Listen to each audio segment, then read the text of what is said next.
हरे कृष्णा। प्यारे भक्तों, आज रसपान करेंगे दशा माता जी की प्रथम दिन की कथा। प्यारे भक्तों, चैत्र मास के कृष्णा पक्ष की 10वीं तिथि को दशा माता जी का पूजा अर्चना की जाती है। धार्मिक मान्यता है कि दशा माता जी की पूजा अर्चना और व्रत करने से घर की दशा में सुधार आता है और दरिद्रता का अंत होता है। इस दिन महिलाएं कच्चे सूत का 10 तार का डोरा बनाकर उसमें 10 गठाने लगाती है और उसे फिर लेकर पीपल के वृक्ष की पूजा अर्चना करती है। इस व्रत में डोरे का विशेष महत्व है क्योंकि यह दशा माता का डोरा कहलाता है, जिसे महिलाएं साल भर तक गले में धारण करती है। मान्यता है कि ऐसा करने से सभी परेशानियों से मुक्ति मिलती है और घर के सदस्यों की उन्नति होती है। लेकिन अगर आप साल भर तक इसको धारण नहीं कर सकते तो वैशाख महीने के शुक्ल पक्ष में कोई भी अच्छा दिन देखकर माता के चरणों में अर्पित कर सकते हैं। इस व्रत में साफ सफाई का ध्यान रखना पड़ता है और घरेलू सामान व झाड़ू खरीदने का विशेष महत्व होता है। पौराणिक ग्रंथों के अनुसार यह व्रत सभी तरह की परेशानियों से बचाता है। दशा माता जी की पूजा विधि। दशा माता के व्रत में कच्चे सूत का 10 तार का डोरा लेकर उसमें 10 गांठ लगाई जाती है। इसके बाद महिलाएं पीपल के वृक्ष की पूजा अर्चना कर 10 बार सूत लपेटते हुए परिक्रमा करती है, फिर उस डोरे को गले में धारण कर लेती है। दशा माता की पूजा पीपल के पेड़ के छांव में किया जाता है और पीपल के पास धागा बांधा जाता है और फिर कथा सुनी जाती है। पूजन करने के बाद महिलाएं घरों पर हल्दी और कुमकुम के छापे लगाती है। व्रत करने वाली महिलाएं एक ही समय भोजन करती है, लेकिन उस भोजन में नमक का प्रयोग नहीं किया जाता। साथ ही भोजन में गेहूं का उपयोग किया जाता है। दशा माता का व्रत जीवन भर किया जाता है और इसका उद्यापन नहीं होता। तो आइए प्यारे भक्तों, अपने और अपने पूरे परिवार की मंगल कामना को करते हुए आज की इस पावन कथा का रसपान करते हैं। प्रेम से बोलिए दशा माता जी की जय। जय श्री गणेश। एक राजा था, उसकी 2 रानियां थी। बड़ी रानी की संतान नहीं थी, छोटी रानी के पुत्र था। राजा छोटी रानी और राजकुमार को बहुत प्यार करता था। बड़ी रानी छोटी रानी से ईर्ष्या करने लगी। बड़ी रानी राजकुमार के प्राण हर लेना चाहती थी। एक दिन राजकुमार खेलता खेलता बड़ी रानी की चौक में चला गया। बड़ी रानी ने राजकुमार के गले में एक काला सांप डाल दिया। छोटी रानी दशा माता का व्रत करती थी। राजकुमार दशा माता का ही दिया हुआ था। दशा माता की कृपा से राजकुमार के गले में सांप बिना नुकसान पहुंचाए चला गया। दूसरे दिन बड़ी रानी ने लड्डुओं में जहर मिलाकर राजकुमार को खाने के लिए दिए। राजकुमार जैसे ही लड्डू खाने लगा तो दशा माता एक दासी का रूप धारण कर आई और राजकुमार के हाथ से लड्डू छीन ले गई। बड़ी रानी का यह बार भी खाली गया।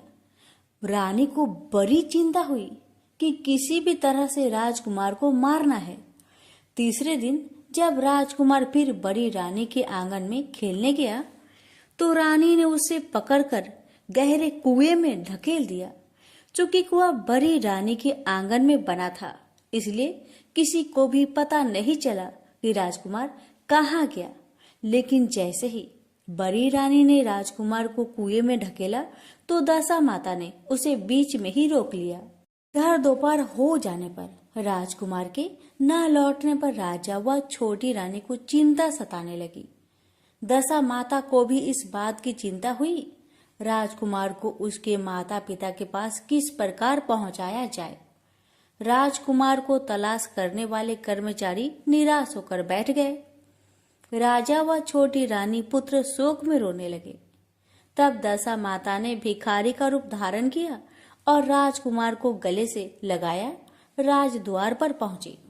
वह राजकुमार को एक वस्त्र में छिपाए हुए भिक्षा मांगने लगी। सिपाहियों ने उसे धुतकार कर कहा, तुझे भिक्षा की पड़ी है और यह राजकुमार खो गया है। सारे लोग दुख और चिंता से व्याकुल हो रहे हैं। इस पर दशा माता बोली, भाइयों, पुण्य का प्रभाव बड़ा ही विचित्र होता है। यदि मुझे भिक्षा मिल जाए तो संभव हो कि खोया हुआ राजकुमार तुम लोगों को मिल जाए। यह कहकर वह देहरी पर पैर रखने लगी। सिपाहियों ने उन्हें आगे बढ़ने से रोका। उसी समय दशा माता ने बालक का पैर वस्त्र से बाहर कर दिया। सिपाहियों ने समझा कि कुंवर उसके हाथ में है, इसलिए उसे अंदर जाने दिया। दशा माता कुंवर को लिए हुए भीतर चली गई। उसने राजकुमार को चौक में छोड़ दिया और वापस चली गई। परंतु रानी ने दशा माता रूपी भिखारिन को देख लिया था। उसने कहा कि खड़ी रहो, और कौन हो तुम? तुमने 3 दिन मेरे बेटे को छिपा कर रखा था। तुमने ऐसा क्यों किया? तुम्हें मेरे प्रश्नों का उत्तर देना होगा। दशा माता उसी समय ठहर गई। उन्होंने बताया कि मैं तुम्हारे पुत्र की चोरी करने वाली नहीं हूँ। मैं तो तुम्हारी आराध्य देवी दशा माता हूँ।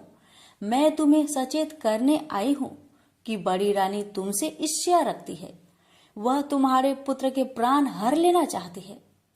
एक बार उसने तुम्हारे पुत्र के गले में काला सांप डाला था, जिसे मैंने भगाया। दूसरी बार उसने इसे 20 के लड्डू खाने को दिए थे, जिन्हें मैंने उसके हाथों से छीन लिए थे। इस बार उसने तुम्हारे राजकुमार को अपने आंगन के कुएं में ढकेल दिया था और मैंने इसे बीच में ही रोककर रक्षा की। इस समय मैं भिखारिन के भेष में तुम्हें सचेत करने आई हूँ। यह सुनकर छोटी रानी दशा माता के पैरों में गिरकर क्षमा मांगने लगी। छोटी रानी विनती भाव से बोली, जैसी कृपा आपने मुझ पर दर्शन देकर की है, मैं चाहती हूँ कि आप सदैव इस महल में निवास करें। मुझसे जो सेवा पूजा होगी मैं करूंगी। इस पर दशा माता बोली कि मैं किसी के घर में नहीं रहती। जो श्रद्धा पूर्वक मेरा ध्यान स्मरण करता है, मैं उसी के हृदय में निवास करती हूँ। मैंने तुम्हें साक्षात दर्शन दिए हैं, इसलिए तुम सुहागिनों को बुलाकर उन्हें यथाविधि आदर सत्कार के साथ भोजन कराओ और नगर में ढिंढोरा पिटवा दो कि सभी लोग मेरा डोरा ले और व्रत करे। इतना कहकर दशा माता अंतर्ध्यान हो गई। रानी ने अपने राज्य की सौभाग्यवती स्त्रियों को निमंत्रण देकर बुलवाया और उपटन से लेकर सिरो भूषण श्रृंगार कर उनकी यथाविधि सेवा कर भोजन करवाया और दक्षिणा में गहने आदि देकर विदा किया। रानी ने अपने राज्यों में ढिंडोरा पिटवा दिया कि अब से सब लोग दशा माता का डोरा लिया करे। प्रेम से बोलिए दशा माता की जय। अब सुनते हैं गणेश भगवान जी की व्रत कथा। एक समय की बात है, एक भाई बहन रहते थे। बहन का नियम था कि वह अपने भाई का चेहरा देखे ही खाना खाती थी। हर रोज सुबह उठती थी और जल्दी जल्दी घर का सारा काम काज करके अपने भाई का मुख देखने के लिए उसके घर से निकल जाती। एक दिन रास्ते में एक पीपल पेड़ के नीचे गणेश जी की मूर्ति रखी हुई थी। उसने भगवान के सामने हाथ जोड़कर कहा कि मेरे जैसा अमर सुहाग और मेरे जैसा अमर पिहर सबको दीजिए। यह कहकर वह आगे बढ़ जाया करती थी। हर दिन का उसका यही नियम था। जंगल के झाड़ियों के कांटे उसके पैरों में चुभा करते थे। एक दिन बहन भाई के घर पहुंची और भाई का मुख देखकर बैठ गई तो भाभी ने पूछा, पैरों में क्या हो गया है ननद जी? यह सुनकर उसने भाभी को जवाब दिया कि रास्ते में जंगल की झाड़ियों से गिरे हुए कांटे मेरे पाँव में चुभ जाते हैं। जब वह वापस अपने घर आ गई तब भाभी ने अपने पति से कहा कि रास्ते को साफ करवा दो। हमारी ननद यानी कि आपकी बहन झाड़ियों के रास्ते से आती है तो उसके पाँव में बहुत सारे कांटे चुभ जाते हैं। पत्नी की इतना बात सुनते ही भाई तुरंत उठा और हाथों में कुल्हाड़ी लेकर सारी झाड़ियों को काटकर रास्ता साफ कर दिया। और इसी कारण से गणेश जी का स्थान भी वहां से हट गया। यह देखकर भगवान गुस्सा हो गए और उसके भाई के प्राण को हर लिए। लोग अंतिम संस्कार के लिए जब भाई को ले जा रहे थे, तब उसकी भाभी रोती हुई लोगों से कही, थोड़ी देर रुक जाओ, उसकी बहन आने वाली है, वह अपने भाई का मुख देखे बिना नहीं रह सकती, उसका यह हर दिन का नियम है। तब लोगों ने कहा, आज तो देख लेगी, पर कल कैसे देखेगी। रोज के दिन की तरह बहन अपने भाई का मुख देखने के लिए जंगल में निकल दी। जब जंगल में उसने देखा कि सारा रास्ता साफ किया हुआ है, तब वह आगे बढ़ी तो उसने देखा कि सिद्धि विनायक को भी वहां से हटा दिया गया है।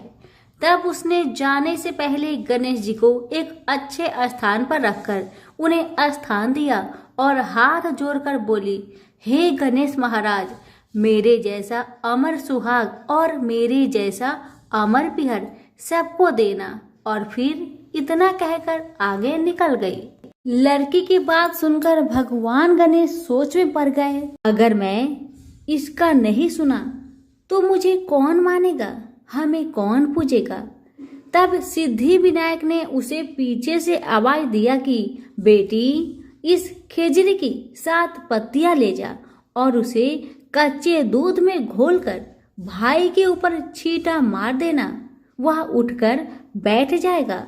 यह सुनकर जब बहन पीछे मुड़ी तो उसने देखा कि वहां तो कोई नहीं है, लेकिन फिर भी उसके दिल से आवाज आई, जो मैंने सुना वैसे ही करती हूँ, देखा जाए क्या होता है। इतना सोचकर वह 7 खेजड़ी की पत्तियां लेकर अपने भाई के घर पहुंची। उसने देखा वहां कई लोग बैठे हुए हैं, भाभी बैठी रो रही है और पास में ही भाई का लाश रखा हुआ है। तब उसे रास्ते में जो आवाज सुनाई दी थी वही बात याद आई और उसने वैसा ही किया जैसे उसने सुना था। उसने खेजड़ी के 7 पत्तियों को बताए हुए नियम के तहत भाई के ऊपर इस्तेमाल किया। तब उसका भाई उठकर बैठ गया।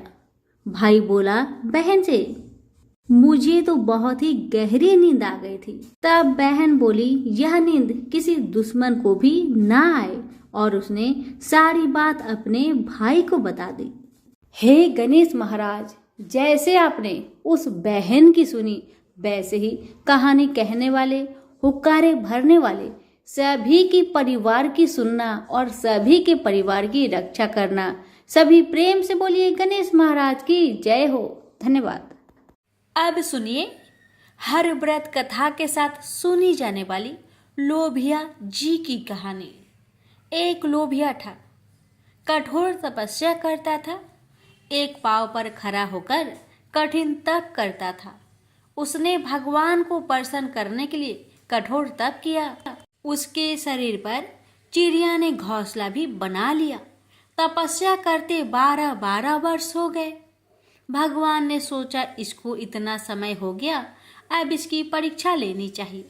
भगवान जानते थे यह बहुत लोभी है, इसलिए भगवान ने एक सोने की मुड्डी उसके पांव के पास फेंक दी। तब लोभिया की नजर उस मुड्डी पर पड़ी तो उसने मुड्डी पांव के नीचे दबा ली। भगवान की माया से भला लौ बचा है। भगवान धरती पर आए और लोभिया से बोले, लोभिया, तेरी तपस्या में हीन है, तुझे इस तपस्या का फल नहीं मिलेगा। तब लोभिया ने अपनी गलती मानी और भगवान के चरण पकड़ लिए और पूछा, हे भगवान, इस तपस्या का हीन कैसे जाएगा। तब भगवान जी को उस पर दया आ गई और उन्होंने कहा, यदि रोटी बनाकर आखिरी रोटी कुत्ते की नहीं बनाई तो फल तुझे मिलेगा। जिमाकर दक्षिणा नहीं दी तो फल तुझे मिलेगा। सब कहानी कथा सुनकर तेरी कहानी नहीं सुनी तो फल तुझे मिलेगा। तभी से सभी व्रत की कहानी सुनने के बाद लोभिया जी की कहानी सुनी जाती है। प्रेम से बोलिए हरे कृष्णा। अब रसपान करेंगे दशा माता जी की आरती। आरती श्री दशा माता की, कष्ट सभी के ये निवारती। मंगल मूर्ति संकट हरनी मंगलमयी माँ दशा की आरती। आरती श्री दशा माता की, कष्ट सभी के ये निवारती। माँ मीना बरा की तू महारानी, है मात भवानी जग कल्याणी। माँ दिन दशा तू ही सुधारनी, धूप दीप से हो रही आरती। आरती श्री दशा माता की, कष्ट सभी के ये निवारती। व्रत पूजन करे जो करे साधना, माँ करती उनकी पूरी मनोकामना। श्रद्धा से हमें सब करते प्रार्थना, भक्तों की बिगड़ी तू ही संवारती। आरती श्री दशा माता की, कष्ट सभी के ये निवारती। जगमग ज्योति मंदिर माँ ही झलक रही, शुभ बेला में आरती हो रही। दिल भर दुनिया में माँ सा कोई नहीं, नरेश अखिया माँ की छवि निहारती। आरती श्री दशा माता की, कष्ट सभी के ये निवारती। आरती श्री दशा माता की, कष्ट सभी के ये निवारती। मंगल मूर्ति संकट हरनी, मंगलमयी माँ दशा की आरती। आरती श्री दशा माता की, कष्ट सभी के ये निवारती। प्रेम से बोलिए दशा महारानी की जय।